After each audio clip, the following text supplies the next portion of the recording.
बिस्मिल्लाहिर्रहमानिर्रहीम जी, मैं हूं ज़ुल्फ़िकार अली शाह और आप देख रहे हैं मरकज़ टीवी न्यूज़ चैनल। सबसे पहले हस्बे रवायत आपसे एक रिक्वेस्ट कि जो नए देखने वाले हमारे दोस्त हैं वो हमारे चैनल को सब्सक्राइब कर दें और नई आने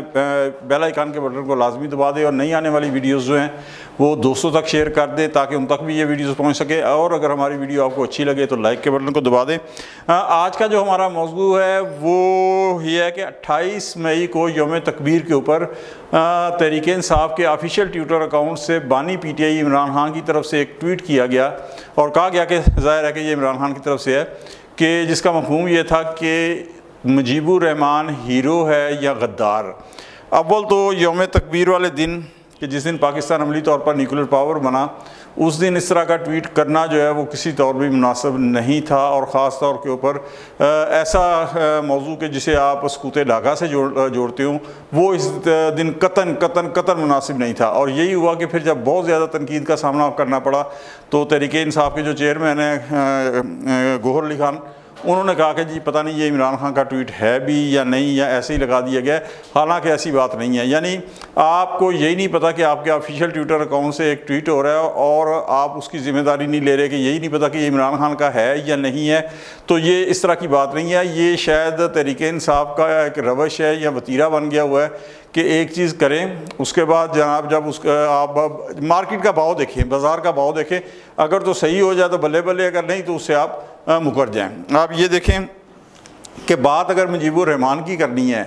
तो उसमें आप देखें कि अगरतला साजिश केस के अंदर जब मुजीबुर रहमान साहब गिरफ़्तार थे तो उनकी रिहाई कैसी हुई। सियासतदानों की उस वक्त गोलमेज़ कॉन्फ्रेंस हुई और सियासतदानों ने यह मुतालबा रखा कि मुजीबुर रहमान को रिहा किया जाए और फिर उसके बाद ज़ाहिर है कि गवर्नमेंट के ऊपर प्रेशर पड़ा तो मुजीबुर रहमान को जो है वो रिहा करना पड़ा। जबकि यहाँ पे जो मौजूदा मुजीबुर रहमान है, मैं यही अब कहूँगा कि वो साहब ऐसे हैं कि वो कहते हैं कि नहीं मैंने बात करनी नहीं है सियासी गुफ्तों से, मैंने बात करनी है तो इस्टेब्लिशमेंट से करनी है। और अच्छा, एक तरफ बयानिया जो है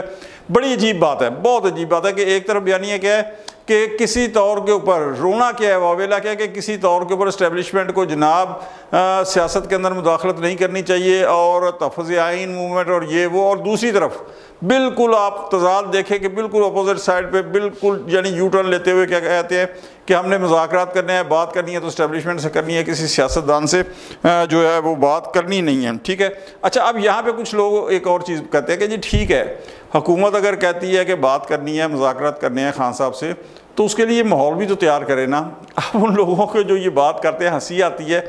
कि ये माहौल और किस तरह गवर्नमेंट तैयार करे। यानी खान साहब के पास 7 के 8 सेल हैं जिनके अंदर ड्राइंग रूम अलहदा है, जॉगिंग के लिए अलहदा कमरा है, फिर उसके बाद साइकिल दी हुई है, एक जॉगिंग मशीन है, उनको टीवी दिया हुआ है, उसके बाद ड्राइंग रूम है उनकी मुलाकात के लिए। टीवी के अंदर 10 चैनल वैसे आते हैं इंटरटेनमेंट के, एक चैनल न्यूज़ चैनल आता है। मुलाकातियों का तांता बना रहता है, हर मुलाकाती को इजाज़त है उनसे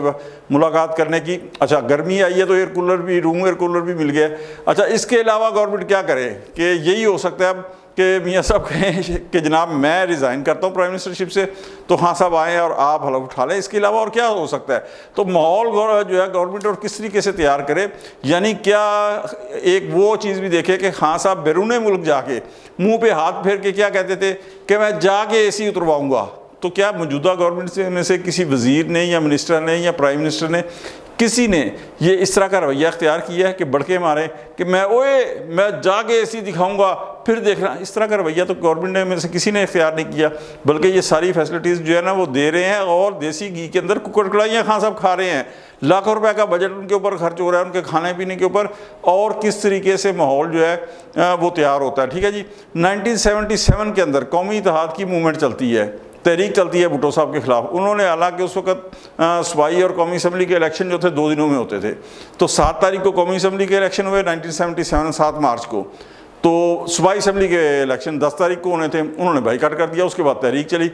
अच्छा, उस तहरीक के अंदर सैकड़ों लोग मारे भी गए, सैकड़ों लोग पुरतशद्दुद हंगामे भी हुए। इसके बावजूद कौमी इत्तेहाद वालों ने भी और भुट्टो साहब ने भी, दोनों फ्रीकों ने मुज़ाकरात करने से इनकार नहीं किया, टेबल पे बैठे मुज़ाकरात किए। और ये बात भी ऑन रिकॉर्ड है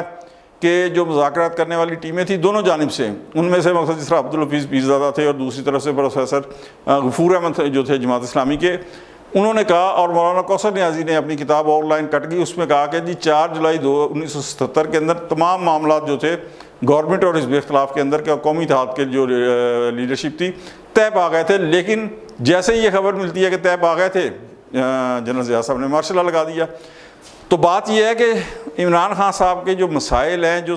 उनके वो उनका हल जो है वो इस्टेब्लिशमेंट का राग जो अलाप के वो नहीं करना। अगर वो अब भी ये समझते हैं कि जनाब उन्हें फिर कोई जनरल शुजा पाशा मिल जाएगा, फिर कोई जो है ना वो जनरल बाजवा साहब मिल जाएंगे, तो ये उनकी हाल की घड़ी में तो वो ये भूल है। फ़िलहाल तो ऐसा नहीं होता। लिहाजा उनकी मुश्किलात का जो हल है जो निकल रहा है वो सियासी जमातों से मुज़ाकरात करके ही है, सियासी जमातों के साथ वो मुज़ाकरात करेंगे। अच्छा, एक और चीज़ है कि खान साहब की जो स्ट्रेटजी है ना वो ये है कि दबाव डालो। अच्छा जी, दबाव डालने के अंदर भी उसके भी कुछ तरीके होते हैं, लेकिन ये कोई तरीका नहीं है कि आप एक तरफ तो जनाब इस्टेब्लिशमेंट को और हसास इदारों को जो है वो आप निशाने पे रखें और उनको जिस हद तक हो सकता है वो कौम का विलन बनाएं, उन्हें बुरा भला कहें, और दूसरे लम्हे आप कहें कि नहीं जी हम तो मुज़ाकरा चाहते हैं। ऐसा दुनिया में कहीं नहीं होता। लिहाजा ये अच्छा, एक और चीज़ इससे पहले कि मैं वीला ख़त्म करूँ कि जितनी सहूलतें अभी गर्मी आई है तो बुशरा बीबी को भी, शाह महमूद कुरैशी साहब को भी और खान साहब को भी रूम एयर कूलर मिल गया है। इन्होंने जो कहा मुजीबुर रहमान का जिक्र किया था, यहाँ एक क्वेश्चन है, जितने भी हमारे जो नज़रियाती व सियासत करने वाले लोग हैं, ख़ास तौर पे नौजवान नस्ल जो है और जो उस वक्त जो हमारे एजिड लोग हैं, उन सबसे क्वेश्चन है कि ये अगर एयर कूलर रूम कूलर की सहूलतें और जो दूसरी सहूलतें खान साहब को मिली हुई हैं, ये अगर मुजीबुर रहमान को गवर्नमेंट देती और इस सूरत में देती कि उसी जमात के सैकड़ों कारकुन जो हैं, ख़ास तौर पे 9 मई के केस के अंदर, वो इस शदीद गर्मी के अंदर जेलों के अंदर बंद हैं और उनके पास कोई सहूलत नहीं है, ना उनको गवर्नमेंट दे रही है, तो क्या मुजीबुर रहमान ये सहूलतें लेता, या वो जूते की नोक के ऊपर रख के गवर्नमेंट को कहता जी अपना एयर कूलर भी वापस लें, ये जॉगिंग मशीनें भी वापस लें, 8 कमरे भी वापस लें, ड्राइंग रूम, ये टीवी शीवी सब कुछ वापस लें, मैं वही सहूलतें अवेल करूँगा जो आम कैदी की थी, जो मेरे दूसरे वर्करों को मिल रही है। और जिसका वावेला खान साहब किया करते थे अपने दौरे हुकूमत में कि जब नवाज शरीफ, शहबाज शरीफ, जरदारी साहब का नाम लेके वो कहते थे कि ये कोई जेल है,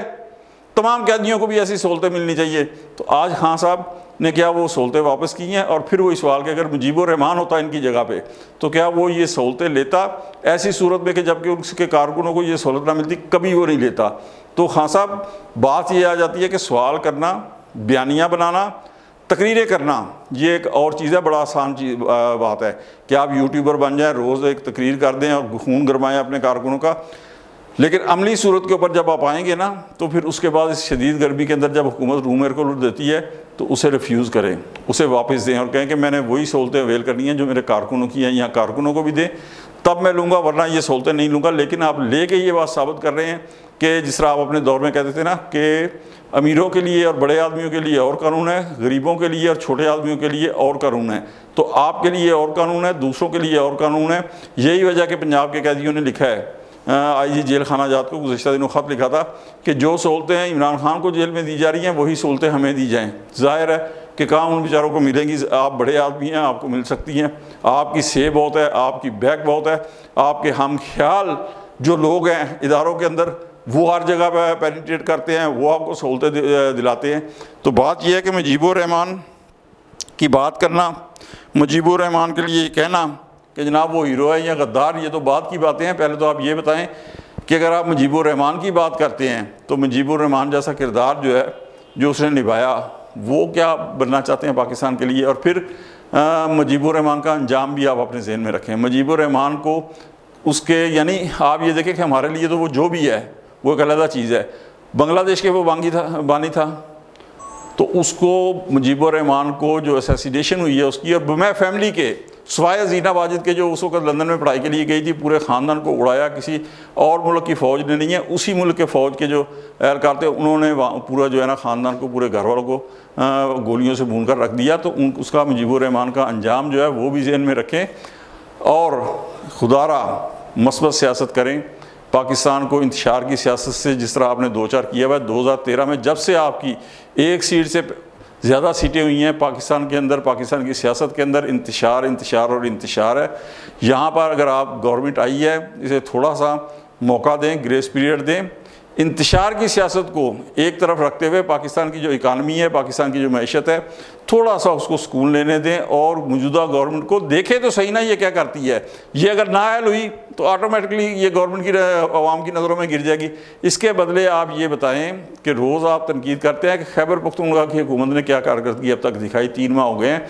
तो लिहाजा बजाय इसके कि आप इंतशार की सियासत करें, मुखालफत करें, आपका हक बनता है कि मुखालफत करें, लेकिन थोड़ा सा नई आने वाली हुकूमत को ग्रेस पीरियड दें, उसे थोड़ा सा काम करने का, उसको अपनी कारकर्दगी दिखाने का मौका दें। उसके बाद आप सियासत भी करें, मुखालफत भी करें, जलसे भी करें, जुलूस भी करें, सब कुछ आइन के तहत आपका हक बनता है, लेकिन थोड़ा सा नई गवर्नमेंट को मौका भी दें ताकि पता तो चले ना कि इंतशार ही नहीं, उसे भी काम करने का मौका दें ताकि उसकी कारकर्दगी का भी पता चले कि वो किस काबिल है। आज तक के लिए इतना ही, इंशाल्लाह मिलते हैं अगले वीलाग में। उस वक्त तक के लिए जुल्फ़िकार अली शाह को इजाज़त दें। अल्लाह हाफ़िज़।